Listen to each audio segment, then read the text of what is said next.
United Nations human rights council में पाकिस्तान की तरफ से वहां पर ये रेजोल्यूशन पेश की गई और इसमें इजराइल पर एम्बार्गो लगाने की तजवीज रखी गई। जब मुसलमान शहीद किए जा रहे थे गजा के अंदर, अल्लाह के घर पे हमले किए जा रहे थे, तो मुसलमान 29 अक्टूबर 2023 को शकीरा का इजाजुल मुकद्दस में बराना मुजरा देख रहे थे। पूरी दुनिया के कंट्रीज से ये कहा गया है कि इजराइल को वेपन्स ना दिए जाएं, हथियार ना दिए जाएं, क्योंकि नस्ल कुशी हो रही है फलस्तीन में, तो इस वजह से इसका खतरा है, इसलिए हथियार ना दिए जाएं। उसके ऊपर इंडिया ने उसको सपोर्ट नहीं किया। इस तरीके से इस वक्त सऊदी अरेबिया इस वक्त आपसे ज्यादा बेहतर रिलेशनशिप उनके भारत के साथ है, क्योंकि वो भारत को उभरता एक रीजनल पावर देख रहे हैं। 14 फरवरी 2024 को इंतहा पसंद हिंदू नरेंद्र मोदी अबू धाबी में मंदिर की इफ्तिदा कर रहा था। ये सब हलाल, और जन्नतुल बकी के अंदर मज़ारात आज भी शिर्क। इंडिया एक ऐसा कंट्री है जिसके इजराइल के साथ भी बड़े जबरदस्त ताल्लुकात, रशिया और इंडिया, और इजराइल और इंडिया की तो ये दोस्ती हम नहीं छोड़ेंगे ना तेरा साथ, वो वाली दोस्ती है ये। वहां तो मोदी सरकार का राज है और रॉ को वो डायरेक्ट ऑर्डर देते हैं। उनकी डीप पेनिट्रेशन हो चुकी है पाकिस्तान में, गहरा असर रसूख है पाकिस्तान के अंदर। पाकिस्तान अगर कल को कोलैप्स कर जाता है तो आप सोचिए जिस किस्म का माहौल पाकिस्तान में बना हुआ है, जिस किस्म की मिलिटेंट आउटफिट्स पाकिस्तान में हैं, तो इंडिया के लिए प्रॉब्लम बन जाएगा, सारी रीजन के लिए प्रॉब्लम बन जाएगा। आप लोग आईएसके को भूल जाएंगे। 2-3 करारदादें जो पेश की गई, यानी एक तो ये थी एम्बार्गो के जो हथियार हैं उसके ऊपर जो है वो पाबंदी लगाई जाए, लेकिन इसके अलावा एक और रेजोल्यूशन पेश की गई जिसमें ये कहा गया कि जो वहां पर इजराइल के ने उन ऐसी प्लेसेस, ऐसे एरियाज के जहां पर कब्जा किया गया, इसको मानते हैं आप कि यहाँ नाम लिए गए, इसके ऊपर कब्जा किया गया, उसके ऊपर जिन कंट्रीज ने कहा यस उसको सपोर्ट किया, उसमें इंडिया भी उसने कहा यस ये माना जाता है कि उसको कब्जा किया गया।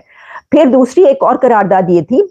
एक और रेजोल्यूशन में ये सवाल उठाया गया कि क्या जो पैलेस्टीन है उसको हक के खुद इरादियत है, यानी उसको हक हासिल है, उसका राइट है कि उसको माना जाए, क्योंकि अभी तक उसको रिकग्नाइज नहीं किया गया यूनाइटेड नेशंस की तरफ से, ये बात याद रखिएगा। तो उसके ऊपर भी जो स्टैंड इंडिया की तरफ से आया वो काबिले तारीफ स्टैंड है। मैं समझती हूँ कि इंडिया ने ये जो रेजोल्यूशंस पर यस किया, इसके बावजूद कि इंडिया कितना स्ट्रॉन्ग पार्टनर है इजराइल का, मतलब कि वो तो हाथों में हाथ डाले हुए 2 कंट्रीज है, इजराइल और इंडिया, लेकिन फिर भी इंडिया ने जहां पर उसूली मौके एक ऐसा स्टैंड आना चाहिए था जिसके ऊपर उसने कहा हाँ, माना कि हाँ ये बात जो है ये सही है और इसको हम एंडोर्स करते हैं। लेकिन जो तीसरी करारदाद है रेजोल्यूशन जिसमें कि एम्बार्गो की या हथियार ना देने की, ये अमेरिका से कहा गया है कि इसको हथियार ना दिए जाएं, बल्कि पूरी दुनिया के कंट्रीज से ये कहा गया है कि इजराइल को वेपन्स ना दिए जाएं, हथियार ना दिए जाएं, ताकि वो जो एक जनवरी में ये बात कही गई थी यूनाइटेड नेशंस में ये रखी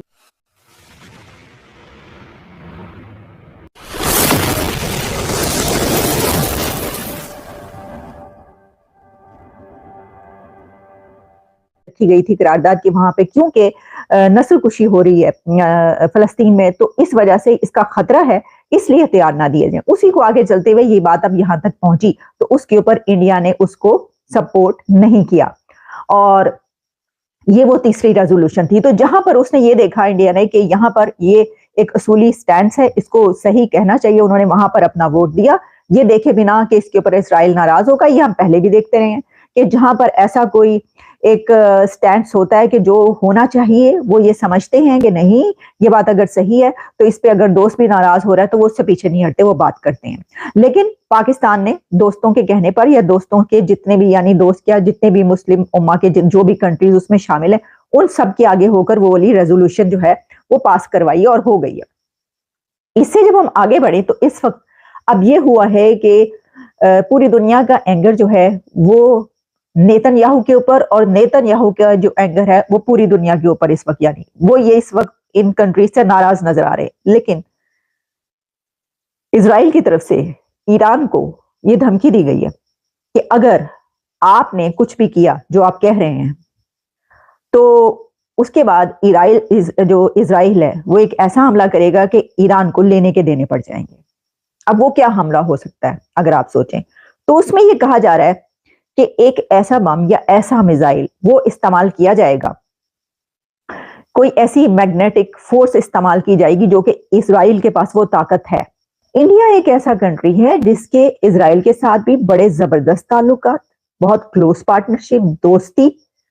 ये दोस्ती जो है वो मतलब वैसी फिल्मी फिल्मी दोस्ती है ये, मतलब बहुत ही ज्यादा। रशिया और इंडिया और इजराइल और इंडिया की तो ये दोस्ती हम नहीं छोड़ेंगे, छोड़ेंगे ना तेरा साथ, वो वाली दोस्ती है ये। धर्मेंद्र थे, शशि कपूर तो कौन, वो वाली दोस्ती है, मतलब बड़ी डेकेड्स पुरानी दोस्ती है ये उनकी।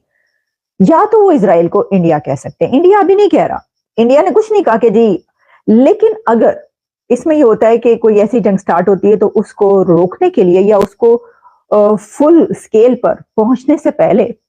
बीच बचाव कराने के लिए जो 2-3 कंट्रीज उसमें, क्योंकि इंडिया की इजराइल के साथ भी है, रशिया के साथ भी है, अमेरिका के साथ भी है, वो कौन सा ऐसी बड़ी सुपर पावर है जिसकी अब नेक्स्ट सुपर पावर इंडिया की दोस्ती ना हो, है जी। तो वो ये कह सकते हैं, इंडिया के भारतीय जो वजीर आजम है नरेंद्र मोदी, वो ये करवा सकते हैं, क्योंकि इससे पहले भी ये कहा गया कि बल्कि यूक्रेन और रशिया के बीच जो है वो जेलेंस्की बार बार ये कहते हैं, उनकी तरफ फोन करते हैं, कहते हैं करवाएं, और जिस वक्त जेलेंस्की उनको फोन कर रहे होते हैं तो उसी वक्त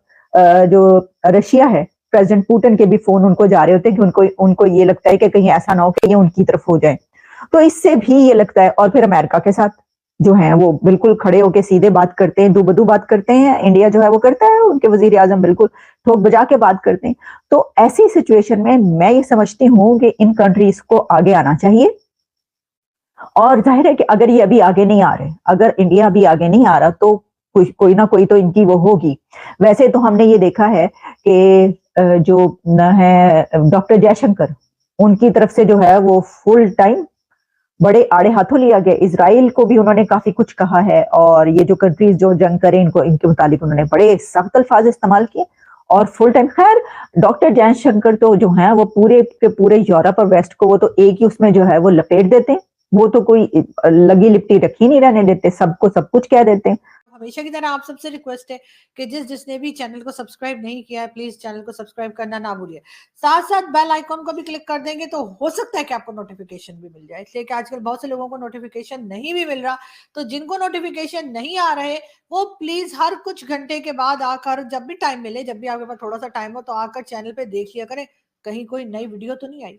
तो बिल्कुल इससे आपको पता लग जाएगा कि नई वीडियो आई है या नहीं आई है। लेकिन बहरहाल साथ साथ ये लाइक के बटन को भी क्लिक कर दें, और जब ये सारे काम आप लोग कर लें तो उसके बाद वीडियो भी देख लें।